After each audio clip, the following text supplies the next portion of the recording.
Fala, Rovai, o editorial do Fórum 11h30, aquele momento especial para mim.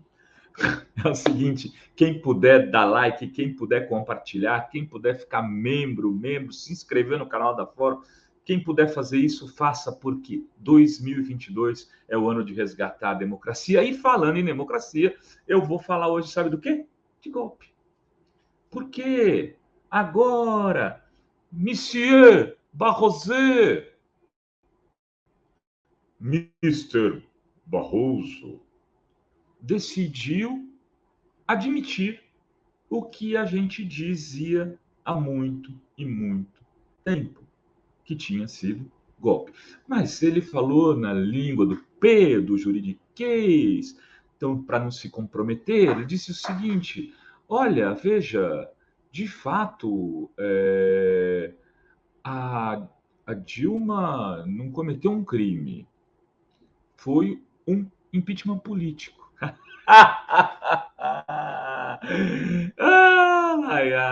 Esses malabaristas são perfeitos, os golpistas do malabares, né? E não só eles, tem muito jornalista que continua dizendo não existe nenhuma tese acadêmica que sustente que foi golpe. Eu dou para eles só Alisson Mascaro, Pedro Serrano, é dizer, assim, tem dezenas de pessoas, Carol Proner, né, que sustentam do ponto de vista jurídico. E tanto da ciência política aí, então, nem se fale. Na ciência política, as pessoas sérias sabem que há hoje formas diferentes de golpe que não apenas os golpes clássicos militares. Isso é consenso no mundo inteiro. Inclusive, o sentido de lawfare é discutido no mundo inteiro como uma lógica de um novo tipo de golpismo. Mas os malabaristas continuam fazendo discursos que são insustentáveis. Mas o Barroso é o homem da Globo. É o cara que foi ministro do Supremo a partir de uma concessão de Dilma Rousseff para a Vênus Platinada, que depois a apunhalou pelas costas. O Barroso, admitindo isso, coloca uma pergunta. Bom, se Dilma não cometeu crime, e a Constituição diz, né, que o mandato no sistema presidencialista, que é o brasileiro, né, no caso, que o mandato só pode ser tirado com crime de responsabilidade, não existe uma forma que o Congresso possa decidir de derrubar o gabinete por desconfiança política, não existe isso, né? Na Constituição brasileira. Se não há, foi golpe. Se foi golpe, quem foram os golpistas? Enquanto isso, eu tomo uma xícara de café para você pensar. Entre eles, Barroso. O Supremo. O golpe com o Supremo e com tudo. Um golpe que teve, como disse o professor Sérgio Amadeu da Silveira, professor doutor da Universidade Federal do ABC, um dos que sustenta a versão de golpe na ciência política, ele disse assim, coordenado pelo Moro, mas pelo Janot, o Rodrigo Janot, o ministro, o PGR, que foi ao Supremo armado, segundo ele mesmo diz, na sua biografia, que pelo que sabemos, ninguém leu, ninguém viu, uma coisa assim que passou. As pessoas ganham a insignificância. Os golpistas ganharam a insignificância de forma rápida. Né? Cadê o Eduardo Cunha lançou um livro? Cadê o livro do Eduardo Cunha? Temer fica falando, olha, o povo me quer de volta, contrata 5 moças e moços e bota na Paulista com placa, ninguém sabe. O Temer, se fosse candidato, não teria 1% nas eleições. Eduardo Cunha vai querer ser candidato para deputado, não vai se eleger. Os golpistas foram derrotados pela história e a Dilma Rousseff, a ex-presidente da República, passa para a história como uma mulher digna e honrada. A despeito desses que foram golpistas, muitos deles golpistas com verniz, não terem admitido isso até agora. Alguns já recuaram, alguns fazem discursos enviesados, mas muitos continuam calados, como se esse fato histórico da vida política brasileira fosse insignificante. não fosse importante o suficiente para ser revisitado e debatido à luz dos novos momentos, à luz, inclusive, dos recuos daqueles que a golpearam. É preciso fazer justiça histórica com Dilma Rousseff. Dilma, como presidente da República, cometeu muitos erros. Eu a critiquei muitas vezes. E não só a Dilma cometeu erros, todos aqueles que passam por espaços de poder como a presidência da República são, primeiro, criticáveis e, segundo, sujeito a erros, ou pelo menos a interpretação de erros por aqueles que fazem análise, como esse blogueiro.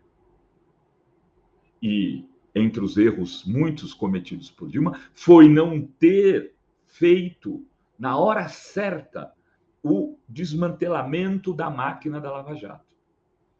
Aquela ideia de que a lama não subiria a rampa do Palácio do Planalto, eu não ouvi isso de um assessor qualquer, de Dilma, que dizia, não vamos mexer com isso. O PT que se defenda, Lula que se defenda, porque nós aqui, que estamos aqui ocupando agora o Palácio do Planalto, não cometemos crime. Então, a lama não vai subir o Palácio do Planalto. Esse foi um dos erros cometidos que precisa, sim, ser avaliado e analisado, porque acabou que, com o avanço daquela máquina, daquele trator, o golpe foi ficando cada vez mais fácil para aqueles que o colocavam na rota contra Dilma Rousseff. E acabaram consolidando. Mas isso não justifica, isso não explica, isso não tira esses golpistas a verdadeira palavra que os define, que é golpistas. E isso precisa ser debatido pelo jornalismo brasileiro. Isso precisa ser discutido nesta eleição de 2022. Eu queria, com isso, ir fechando esse Fala Rolar. Por quê? Porque vão querer transformar o Lula no candidato da Dilma, não ao contrário.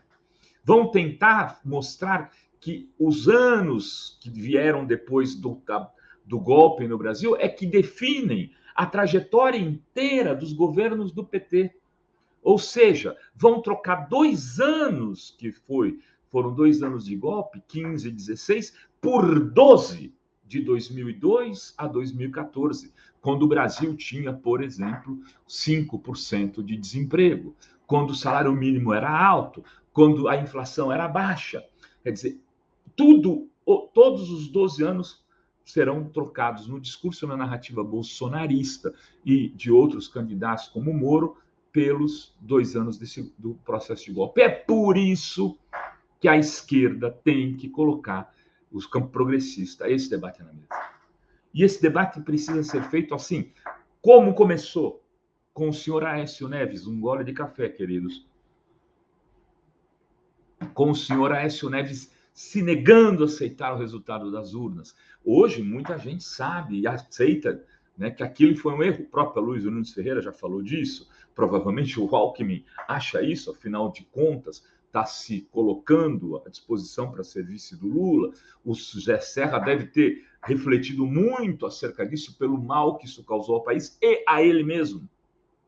Muitos tucanos que acabaram indo na loucura essiana, hoje devem ter posições distintas. Mas isso não resolve o problema. Ali é preciso se revisitar essa história para que ela seja contada à luz do novo tempo, desse novo momento, com o contexto do que foi aquele processo, para que as pessoas se relembrem e não sejam enganadas pelos discursos de que, por exemplo, o PT quebrou o país. Então, quem quebrou o país foram os golpistas. Esses precisam ser cobrados nas ruas e nas urnas. Esses precisam ser cobrados pela história, pelos historiadores, pelos cientistas sociais, pelos juristas, pelos jornalistas, que de alguma maneira, né, podem reconstruir e entregar a Dilma aquilo que é o seu selo para a história, uma mulher digna e honrada que foi vítima de um processo golpista. Era isso que tínhamos para hoje. Beijas, beijos e beijes a todas, todas e todes. E encerramos aqui mais um Fala ou Vai.